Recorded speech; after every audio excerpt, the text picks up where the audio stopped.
Hi everyone, welcome back to my channel. ఈరోజు మనము డిఎస్సికి అలాగే టెట్కి సంబంధించినటువంటి మ్యాథ్స్ టాపిక్ అండి.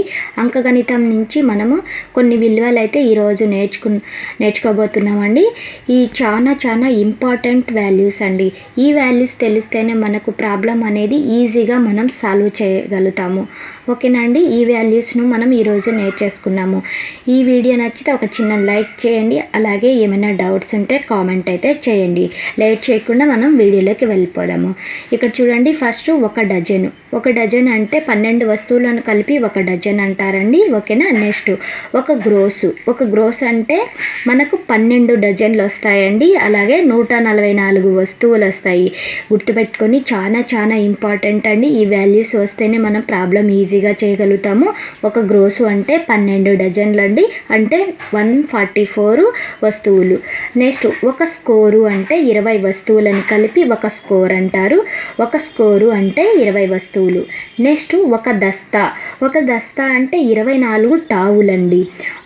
ఒక దస్తా అంటే 24 టావులు. నెక్స్ట్ ఒక రీము అంటే 20 దస్తాలు లేదా 480 టావులు. ఓకేనా అండి. ఈ దస్తా ప్రకారం మనము ఈ 20 దస్తాలు ఇంటూ 24 టావులు వేస్తే మనకు 480 టావులు అయితే వస్తాయి. ఓకేనా అండి. ఒక రీము అంటే 20 దస్తాలు లేదా 480 టావులు. నెక్స్ట్ ఒక రీము ప్రింటింగ్ పేపర్లు ఎన్ని ఉంటాయంటే 500 టావులు ఉంటాయి. ఓకేనా అండి. ఒక రీము ప్రింటింగ్ పేపర్లు 500 టావులు. నెక్స్ట్ చూడండి, ఒక గ్రేట్ గ్రోస్ అంటే 12 ఇక్కడ చూడండి, మనకి గ్రోసు అంటే మనకు 12 డజన్లు అని చెప్పాను. అలాగే ఒక గ్రేట్ గ్రోసు అంటే 12 గ్రోసులండి. 12 గ్రోసులు అంటే మనకు ఒక గ్రోస్ అంటే 12 డజన్లు. అలాగే ఒక గ్రోసు ఇంటూ 12 చేస్తే మనకు ఒక గ్రేట్ గ్రోస్ అయితే వస్తుంది. అంటే ఒక గ్రోసు అంటే 12 డజన్లు. 12 డజన్లు ఇంటూ 12 చేస్తే మనకు 144 డజన్లు అయితే వస్తుంది. గుర్తుపెట్టుకోండి, ఒక గ్రేట్ గ్రోస్ అంటే 12 గ్రోసులు. అలాగే గ్రోసు అంటే 12 డజన్లు. 12 ఇంటూ 12 144 అయితే వస్తుంది. ఓకేనండి. నెక్స్ట్ చూడండి, ఒక క్వింటాల్ అంటే 100 కేజీలండి లేదా 100 కిలోగ్రాములు అంటారు. ఒక క్వింటాల్ అంటే 100 కిలోగ్రాములు. నెక్స్ట్ ఒక టన్ను అంటే 1000 కిలోగ్రాములు అంటే 1000 కేజీలు. ఒక టన్ను అంటే 1000 కేజీలు. నెక్స్ట్ ఒక సవరు బంగారం అంటే 8 గ్రాములు. ఓకేనండి. చాలా ఇంపార్టెంట్ అండి. ఒక సవరు బంగారం అంటే 8 గ్రాములు.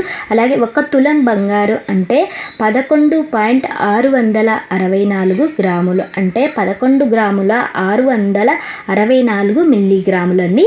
ఓకేనా. నెక్స్ట్ చూడండి, ఒక కిలోమీటర్ అంటే 1000 మీటర్లు. ఓకేనా అండి. ఒక కిలోమీటరు అంటే 1000 కిలోమీటర్లు లేదా 0.621 మైళ్ళు. ఓకేనా అండి. 0.621 మైళ్ళు. నెక్స్ట్ చూడండి, ఒక అడుగు అంటే 12 అంగుళాలను కలిపి ఒక అడుగు అంటారండి. నెక్స్ట్ చూడండి, ఒక గాలన్ అంటే 3.8 లీటర్లు అంటే దాదాపుగా 3.8 లీటర్లు ఉంటే ఒక గాలన్ అంటారండి. ఓకేనా. నెక్స్ట్ ఒక మైలు అంటే 1760 యార్డులను కలిపి ఒక మైలు అంటారు. లేదా ఒక కిలోమీటరు 1.609 కిలోమీటర్లను కలిపి ఒక మైలు అంటారండి. ఓకేనా. జాగ్రత్త గుర్తుపెట్టుకోండి. ఒక మైలు అంటే 1760 యార్డులు లేదా 1.607 కిలోమీటర్లు. ఓకేనా అండి. ఇవన్నీ మీకు చాలా బాగా అర్థమైనాయని అనుకుంటున్నాను. ఓకేనా. ఇవన్నీ మీకు తెలిస్తే ఒక కామెంట్ అయితే చేయండి. తెలియని వాళ్ళు తెలియదని ఒక కామెంట్ చేయండి. ఈ వీడియో అర్థమైందని ఒక కామెంట్ అయితే చేయండి. ఈ వీడియో నచ్చితే లైక్ చేయండి. అలాగే కామెంట్ అయితే చేయండి. ఓకేనా అండి. Thank you.